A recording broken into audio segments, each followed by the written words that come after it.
back to my film and TV channel. I hope you all stay safe. And we've got an action thriller to look at today, directed by David Ayer, who co-wrote the script with a certain Sylvester Stallone. Yes, so interesting. This is called A Working Man. It's based on the 2014 novel Levon's Trade by Chuck Dixon, and it stars, yes, Jason Statham. I always like a bit of Jason Statham, Michael Pena and David Harbour, and it's released on March the 28th in the cinemas, so check your territories wherever you are for availability of this. I would possibly say at this point in time, wait for it to come on streaming. Don't rush out to the cinema to see this, but we'll talk about it. I'm doing this review on the 5th of April 2025.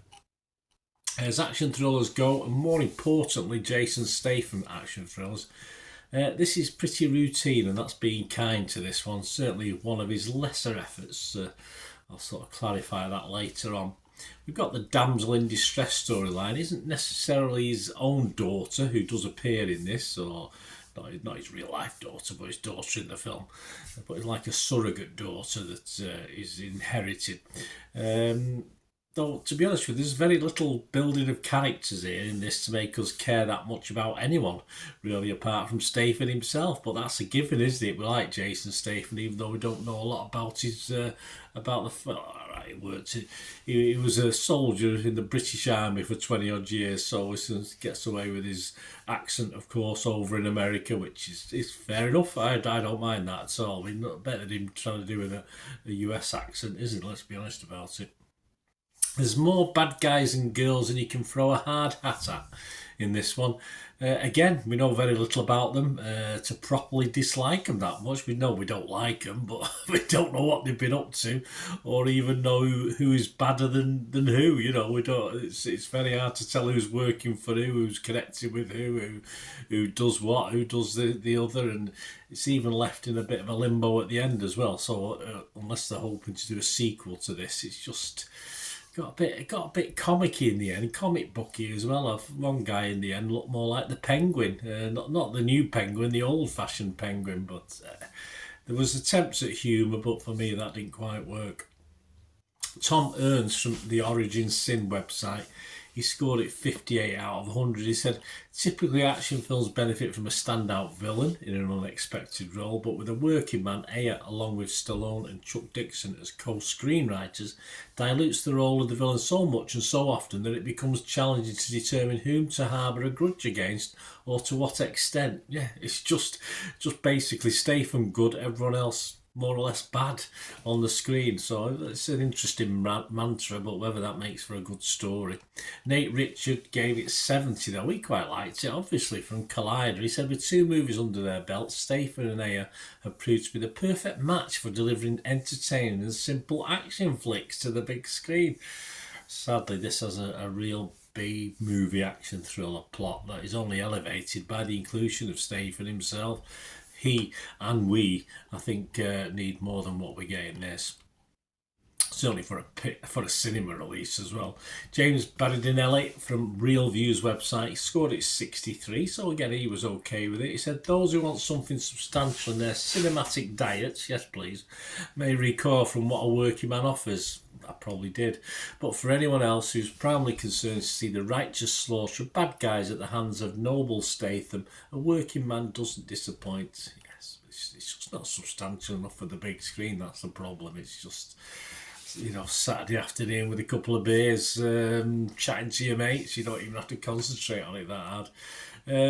More in my way of thinking is Hannah Strong. She's from Little White Lies website. She only scored it 30. She said, it's a truly forgettable slab of action filmmaking with little respect for its audience's intelligence or even their time. I agree. And one has to hope Ayer and co don't make good on their threat of producing more.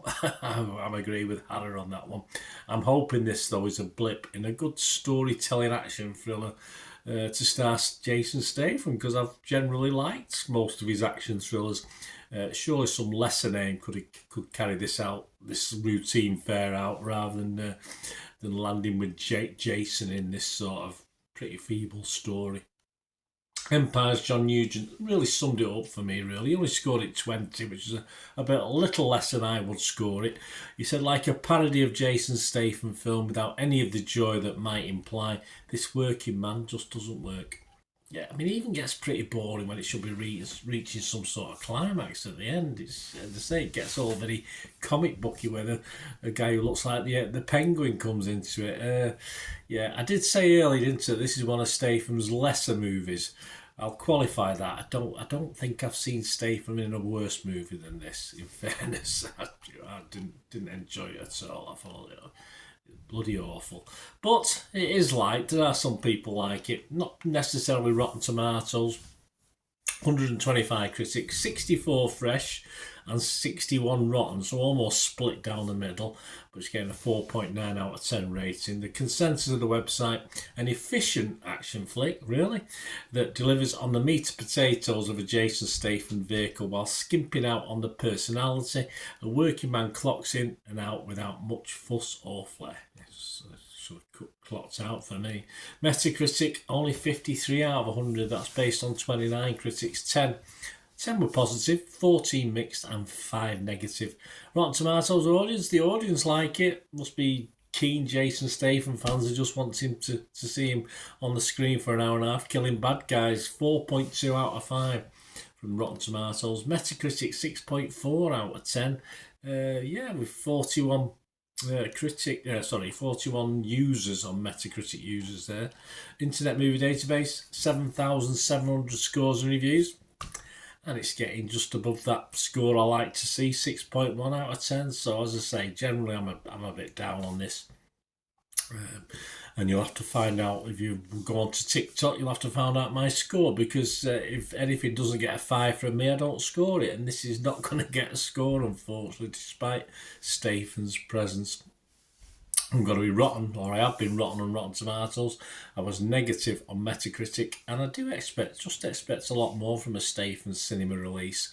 So I will not rate this. So check out TikTok if you want to know my overall score. But it doesn't rate a 5, so I don't give it a score. Let me know your thoughts, guys. Really disappointed in this. I always look forward to a Jason Statham film, but this was a lot rubbishy. Let me know your thoughts, guys, in the comments, and please, if you like what I try and do on the channel, guys, always after any support you can give me, and there are ways of doing that. If you want to find out, just keep watching and listening. Ways to help me out, guys, if you watch the ads, if the ads on this, YouTube ads, that helps in a very little way, but it all helps. Watch the pennies, the pounds look after themselves, they say, don't they? Or the pennies or the 10p's look after themselves. But if you watch the ads or follow the links on the ads as well, that's always a nice way to support the channel. If you sort of hang on for it. I've done that. I watched other people's and followed the ads, just something I fancied, which does happen from time to time. Of course, you can support me by pushing that subscribe button as mentioned earlier, and that, of course, pressing the button so you know when these vlogs are coming out. And of course, I'm always interested in your opinions, and of course, if you can give us a like, that'd be wonderful as well. So thanks for watching, guys. Hopefully I'll join you very, very soon with something else. Until we meet again, I'll never ask one thing, don't I? Please stay safe, everyone. Bye for now.